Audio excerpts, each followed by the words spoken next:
The funeral reception was held in the living room I had spent the last 5 years cleaning. The air smelled of stale lilies, cheap coffee, and greed. My brother, Caleb, was standing by the bay window holding a glass of wine that cost more than my weekly grocery budget. He was talking to his fiancée, Jessica, pointing at the heavy velvet curtains my grandmother had loved. "Those have to go," Caleb said, loud enough for half the room to hear. "They smell like old people.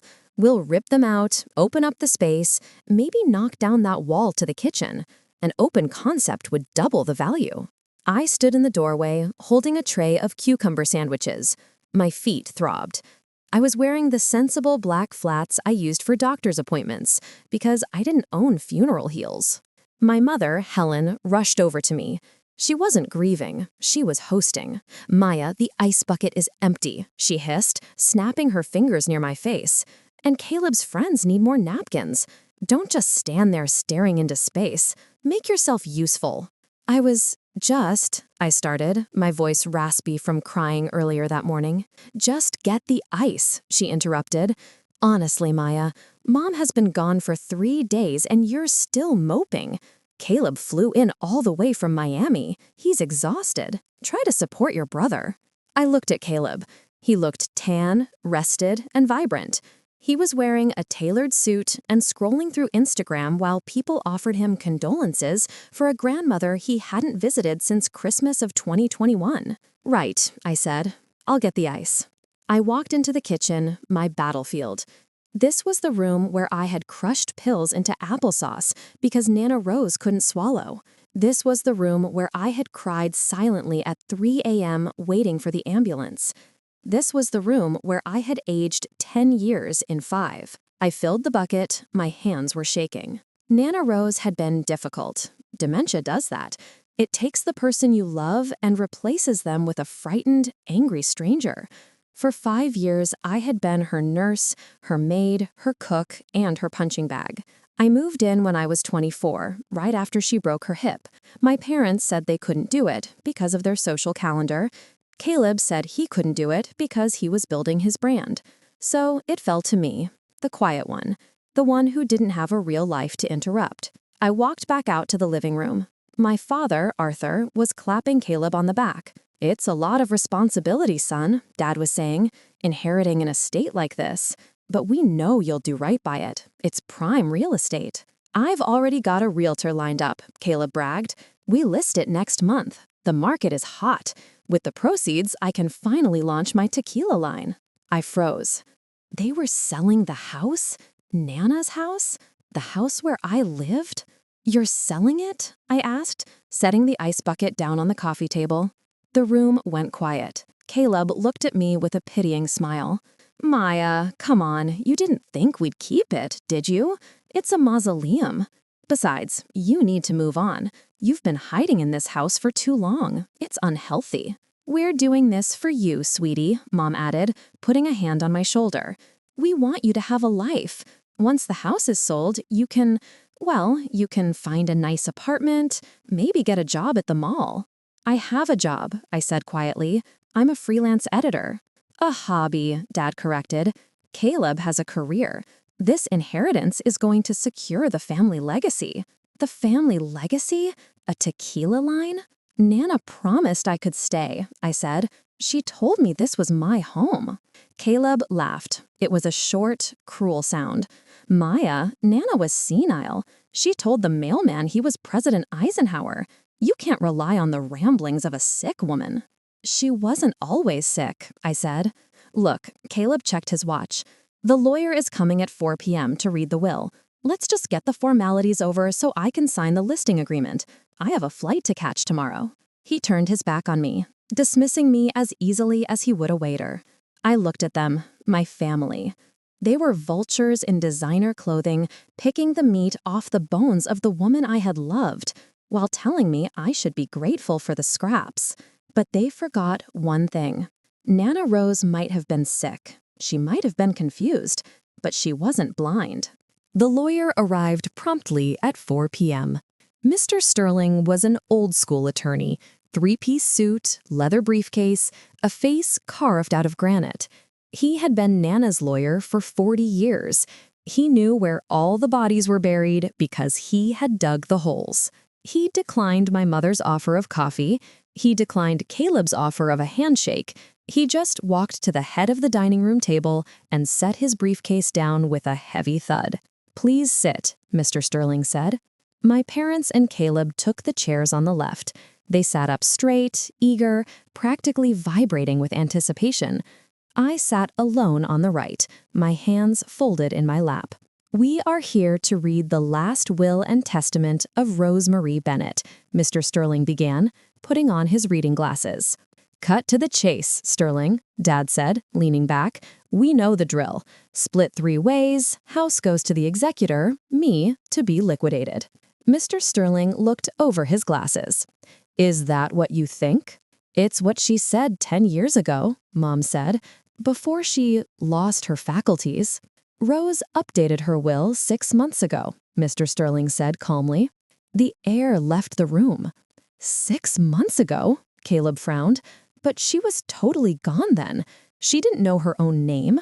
"On the contrary," Mr. Sterling said, "I visited her personally. We had a very lucid conversation. We also filmed the signing to ensure there were no questions regarding her capacity." He pulled a small remote from his pocket and pointed it at the television mounted on the wall.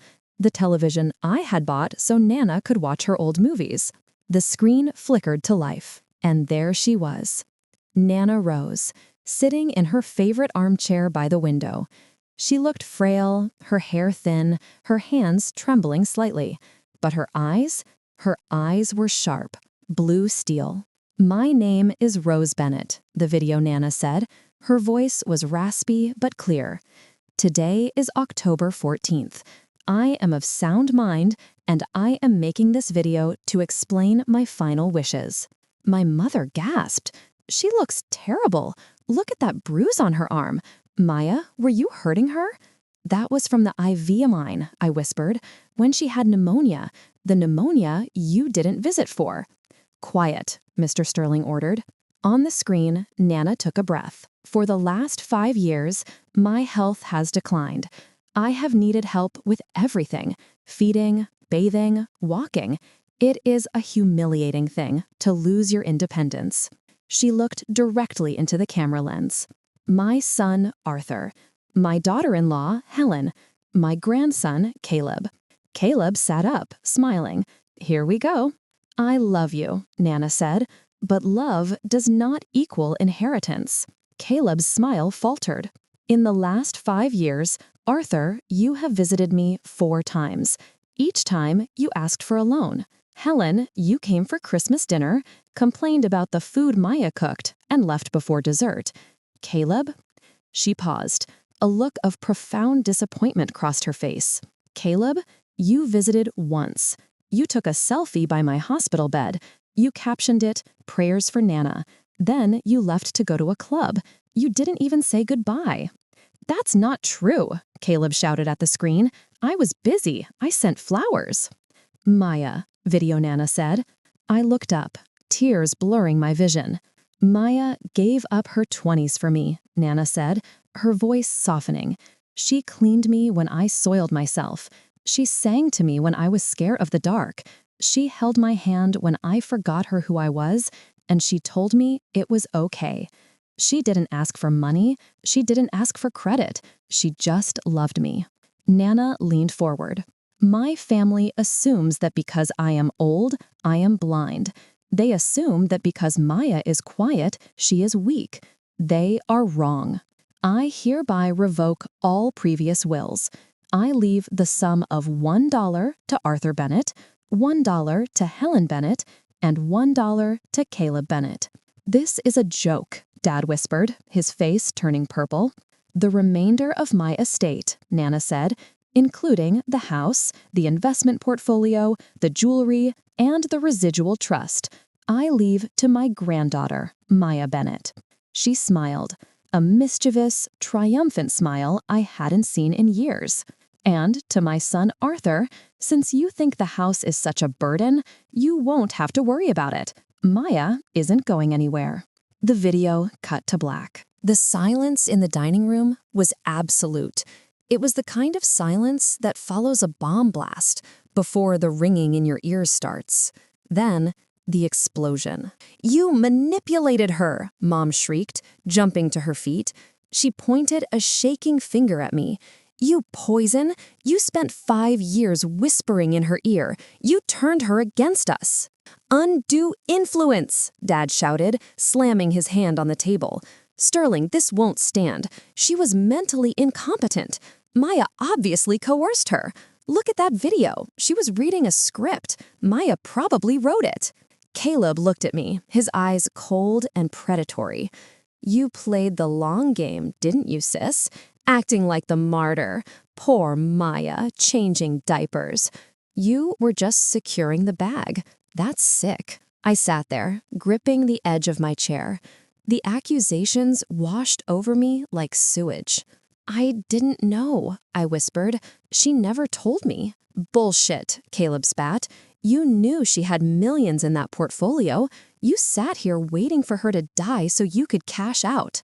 "Mr. Sterling," Dad barked, "I want to contest this immediately. We'll sue for lack of capacity. We'll sue for elder abuse. We'll drag Maya through court until she breaks." Mr. Sterling didn't flinch. He slowly removed his glasses and placed them in his pocket. "I anticipated this reaction," he said calmly, "which is why Rose gave me the binder." He reached into his briefcase and pulled out a thick, black leather binder. He slid it across the table to Dad. "What is this?" Dad sneered. "Evidence," Sterling said. "Rose kept a journal every day for 5 years. She dictated it to me when I visited, or she wrote it herself on her good days." Dad opened the binder. I saw pages of Nana's shaky handwriting mixed with typed transcripts. "Turn to tab 3, Sterling suggested. Dad flipped the pages. His face went pale. "What is it?" Mom asked, looking over his shoulder. "It's a log," Sterling said, "of every phone call, every text message, every request for money." Sterling looked at Caleb. "October 12th, 2022. You texted Maya, 'Is the old bat dead yet? I need my inheritance for the crypto launch.'" Caleb's jaw dropped. That was a joke. I was joking." "Rose didn't find it funny," Sterling said. "She saw the text. Maya left her phone on the counter while she was cooking. Rose read it." "Tab 4, Sterling continued. "Arthur, July 2023. You called Maya screaming because she used the emergency credit card to pay for a private ambulance when Rose had a stroke. You said, and I quote, 'Put her in an Uber. Ambulances are a waste of my inheritance.'" Dad slammed the binder shut. He looked like he was going to be sick. "She heard you," Sterling said, his voice dropping to a dangerous growl. "She was on the other line. Maya had put you on speakerphone so she could lift Rose into the chair. I remembered that day. I remembered Nana crying silently while Dad screamed about money. I had thought she was crying from the pain of the stroke. Now I knew she was crying from the betrayal." "This is," Mom stammered, "this is an invasion of privacy." "This is the record of why you were disinherited," Sterling said.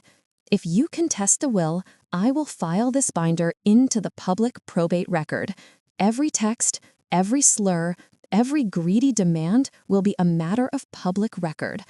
Arthur, your partners at the firm will read it. Caleb, your followers will read it." Sterling leaned forward. "Do you really want to go to war, Arthur? Because Rose gave me enough ammunition to nuke your reputation from orbit." Dad stared at the binder. His hands were shaking. He looked at Caleb, who was frantically deleting things from his phone. He looked at Mom, who was weeping into a napkin. Not for Nana, but for the money. "Get out," I said. They all turned to look at me. I hadn't raised my voice. I was still sitting in my chair, hands folded. "What?" Mom sniffed. "Get out of my house," I said. "Your house?" Caleb scoffed, trying to regain some bravado. "Maya, be realistic. You can't afford the taxes on this place. You'll be begging us to buy it off you in 6 months." The trust covers the taxes, Mr. Sterling interjected smoothly. Rose thought of everything. I stood up. My legs felt steady for the first time all day. I walked over to the front door and opened it wide. The late afternoon sun spilled onto the entryway floor. The floor I had scrubbed on my hands and knees yesterday. "The reception is over," I said. "Please leave." "Maya, sweetheart," Mom started, walking toward me with a wobbling smile. "Let's not be hasty. We're all emotional. We're family. We can work something out. Maybe a split? 50-50? "You visited 4 times in 5 years," I said, looking her in the eye. "You don't get 50%. You get $1. "You ungrateful little—" Mom lunged, but Dad caught her arm. "Helen, stop," Dad muttered. He looked at the binder in Sterling's hands. He knew he was beaten. "Let's go." "But the tequila line," Caleb whined. "Dad, I already put a deposit on the bottling plant." "Shut up, Caleb," Dad hissed. He dragged Mom toward the door. Caleb paused in front of me. He looked me up and down, sneering. "You know, you're going to die alone in this house, just like she did. You're a pathetic spinster, Maya. Enjoy your cats." "I'd rather be alone," I said calmly, "than be surrounded by people who are waiting for me to die." I slammed the door in his face. I locked the deadbolt, then the chain, then the bottom lock. I leaned my forehead against the cool wood of the door. I listened to their car doors slam. I listened to the engine rev as they sped away, angry and empty-handed. I turned around. Mr. Sterling was packing his briefcase. "You did well, Maya," he said gently. "Did she really write all that?" I asked. "The journal?" "Every word," Sterling said. "She was sharper than any of them knew. She used to tell me, 'My body is failing, Edward, but my eyes work just fine.'" He handed me a set of keys. "These are the new keys. I had the locks rekeyed this morning while you were at the funeral service. The old keys Arthur has won't work." I took the keys. They felt heavy, cold, real. "What happens now?" I asked. "Now?" Sterling smiled. "Now you rest.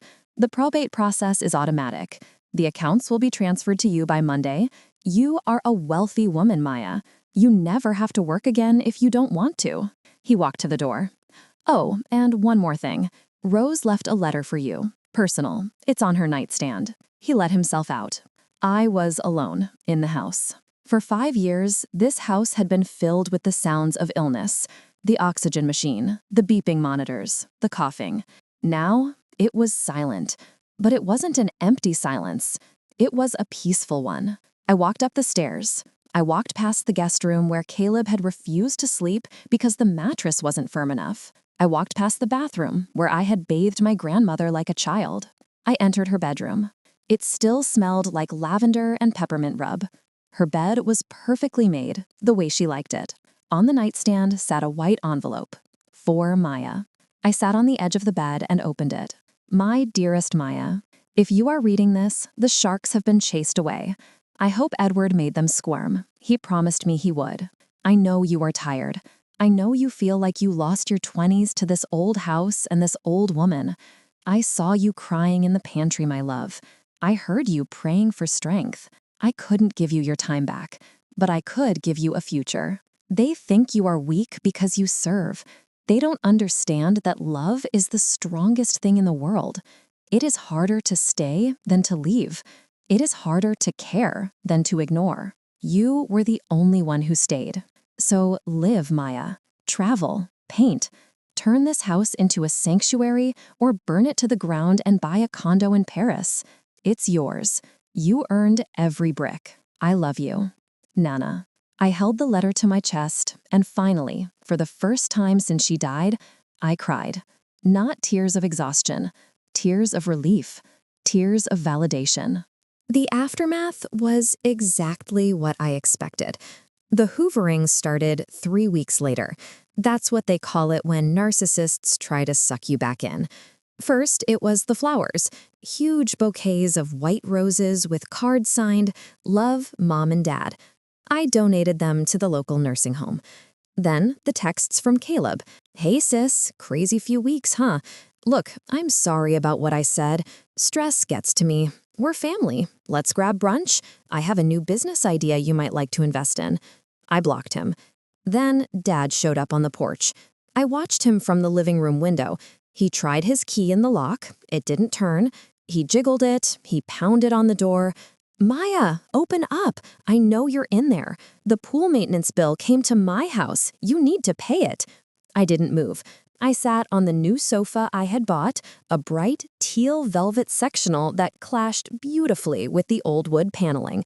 I sipped my tea. Eventually, he left. I hired a contractor the next week.